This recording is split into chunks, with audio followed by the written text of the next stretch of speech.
day number 159 of my accountability to myself.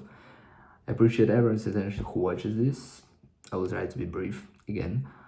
Why? Because now it's 11:10 p.m., which is so late compared to the last 2 days, for example. But it's tied with the reason that I went to another city and then I came at like 8:30, then I needed to have my dinner. First I needed to cook my dinner, then I needed to have my dinner. And then I also had one assignment that I was supposed to get done today regarding my internship, so only now I'm kind of free, but not really.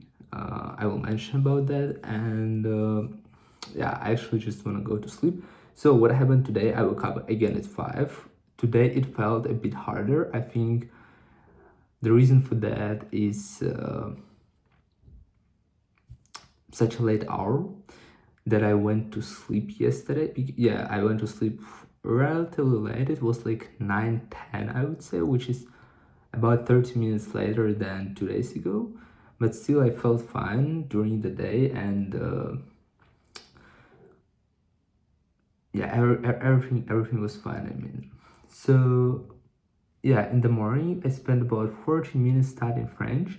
Then I went to the gym. Then I returned from the gym. I was doing some internship. Then I went because I needed to go. I went to another city. And by the way, today I was told an important thing that I actually should remember and keep in my mind because it's so true.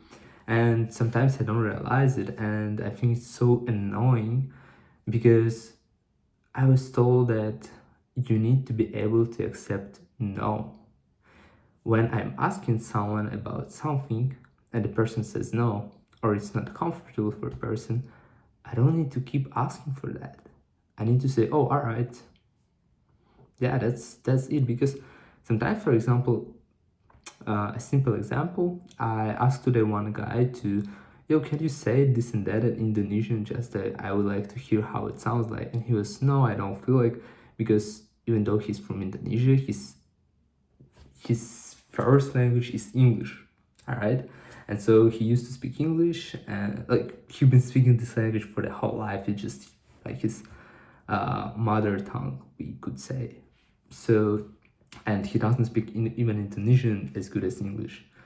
And anyways, I was like, oh, can you say this? And he's like, no. And I was like, oh yeah, but can you just say, like, it's not a problem. And he's like, no, I don't feel like I don't really want it. And I was, yo, but that's not a problem, bro. You can just say it, all right?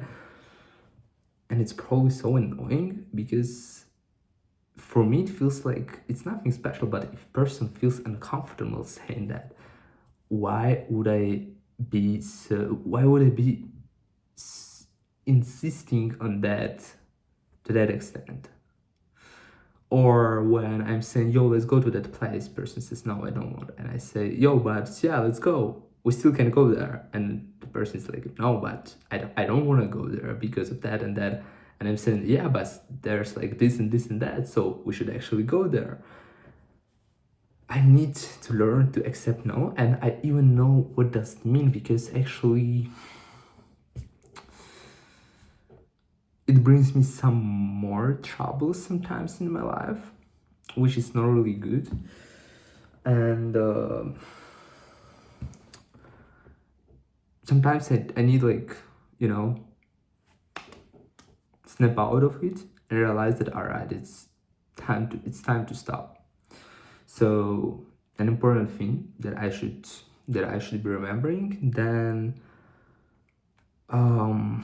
yeah, nothing extraordinary happened today. And also one update that I decided to do. Sometimes I have some thoughts in my mind and I keep them and think like, oh, all right, I'm gonna remember it till the evening, and then I will mention about that. Obviously I'm forgetting it until evening, and then this thought most likely disappear, or like I remember about that some later. It doesn't matter, but I don't actually benefit from that, right? However, it's something that would make sense to reflect on. And I decided to writing notes. Yeah, I have more than 100 notes in my all iCloud, but it is what it is. I mean, I almost never reread my notes, but I always put there something like it's gonna be a book, or like it's something serious. So I created one more note to just to put down my thoughts. And for example, today I put down two things. First is analyze every day what you've done, how many hours, one thought per day, and keep it as your momentum. Because actually, when you always see your progress, when you always see that something is going on, you don't actually want to abandon that, because I'm keeping the space. I want to keep the space. I'm going to the gym, for example. It's been 6 months since I started going to the gym almost every day.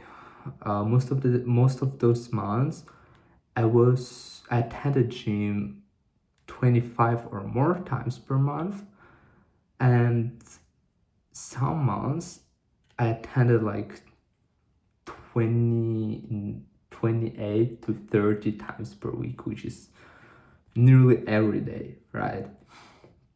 And it keeps this kind of momentum because I see this in my application first, that I'm attending every day. I know about that, and it makes me to keep doing that, even though I feel that my muscles are sore, that I need some rest. I keep doing that regardless of that. And so I think it would be also very nice to keep this consistency with studying, and just put in my diary here everything that I'm doing per day. And I remember I used to have like percentages where I had 0.01 as 1 hour of studies, 1% is 10 hours of studies, and I wanted to reach 100 percentages, but I abandoned when it was like about 20 percentages. I just abandoned tracking that stuff. However, it would make probably sense, so I want to return it. And yes, one of the things I want to put down, like, no matter what is in my mind, one thought per day. I think it would be amazing. Just imagine over a year, even over like 3 months, you have 90 different thoughts that you had every day. You can think, you can understand how your brain was evolving. When did you come out with that idea? What kind of ideas are there? Probably didn't think about it, like probably didn't allocate enough time to think about one of those ideas. And so probably you need to do that. It would be important. And the most weird thing that I'm not gonna do this today. Why? Because so late. I want to sleep right now.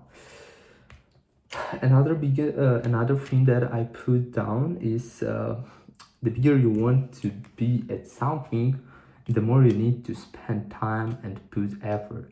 So do you think that you can become extraordinarily good at something in 3 months? Of course not. It takes way more, because if it was possible to become extremely good at something in 3 months, everyone would do this. And so the idea is that we always aim for something high, for achieving some kind of result that most of the people are gonna say, "Oh, damn, you did such a good job, bravo." But the idea is that it normally takes way more time. For example, people who perform on Olympic Games, they're preparing 4 years for being shown for like 1 minute on the TV or something like that. And during that 1 minute, everyone is, "Oh yeah, let's go." But who says something during the 4 years? No one gives a fuck. And the idea is that it always takes way longer to actually achieve something great, because that's why it is great, because no one is capable of doing that. Most of the people, 99% of the people, are not capable of doing that. Why? Because it takes too much time, and people are unwilling to sacrifice something for 100 percentages in order to have a chance that you're gonna obtain something without guarantees. Because again, what's the problem of putting aside your phone and start studying, learning new thing, whatever. Because your brain understands 100% that you give up something that gives you instant chip of dopamines in exchange for something that probably is gonna work, but you know that actually it's gonna take more time, so most likely it does not. This offer is not really nice for your brain because it would be better to get dopamine right now. Like, you understand the idea. The problem is that you realize what you're giving up right now for 100%, but you don't have those 100% guarantee for another thing that you're spending time for. Because if today, instead of 1 hour of scrolling, you decided to study 1 hour of Mandarin, or I don't know, 1 hour of Arabic, you don't have guarantees that you're gonna speak Arabic in 1 hour, but you have guarantees that you are gonna get your dopamine in during this 1 hour of scrolling. So I hope this idea more or less is understandable. And yes, achieving something big, it means huge dedication. Actually, huge dedication when you want this. You are not even proving it to someone because you're doing it for yourself. Otherwise, you're gonna be expecting this approval too fast, and if you don't get that approval, you just abandon the stuff because you realize that, oh, that's way harder than I expect. Oh, it's gonna take way longer to get approval of someone. Oh, I need to try another field where I can get that approval faster, something like that, whatever.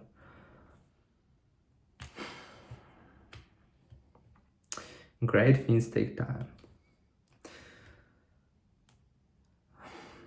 And the problem is that still you don't have guarantees.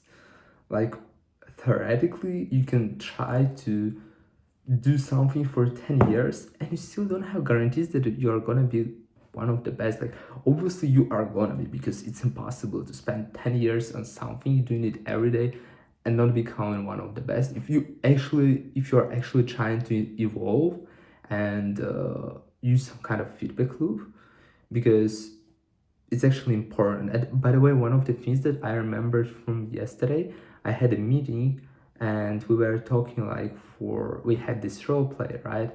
And after the meeting, I was told, oh, you did a good job. And I said, oh, thank you, but could you please say what could be improved in my presentation? Because actually I would like to improve it, right? And the person told me, oh yeah, right, for example, you're going through all the slides and it's actually too long, because if we're talking with some real people, company owners, normally they don't have that much time, so you need to go through the most important moments to understand what they're interested in, to show it to them, and just to agree on the next meeting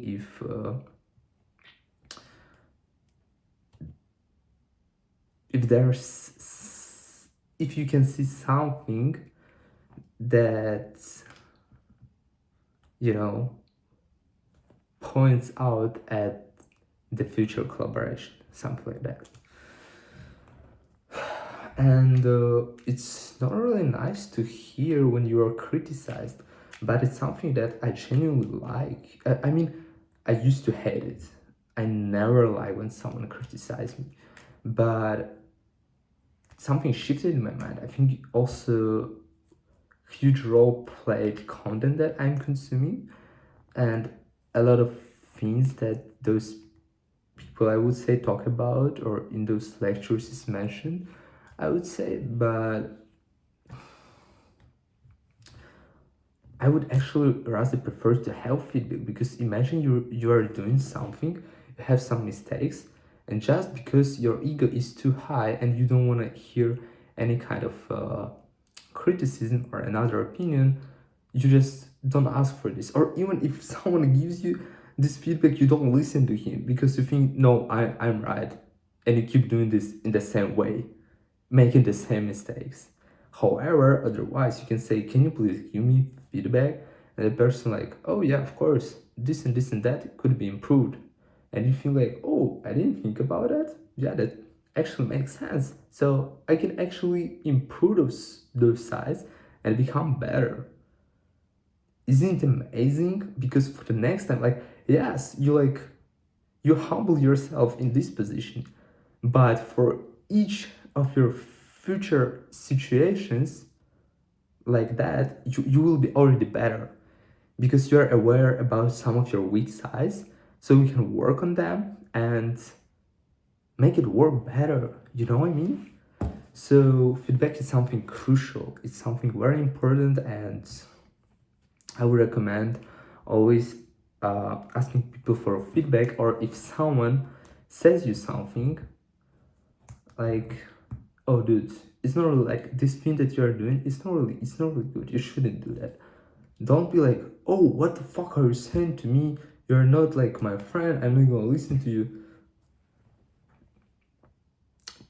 Just think about that, why that person said it to you. Probably it makes sense. And it actually depends, it's such a subtle line, but if several persons told you this, you definitely need to think about it. All right, it's almost 20 minutes video. Again, such a brief video, amazing. I need to go to sleep. So without being said, see you in the next one.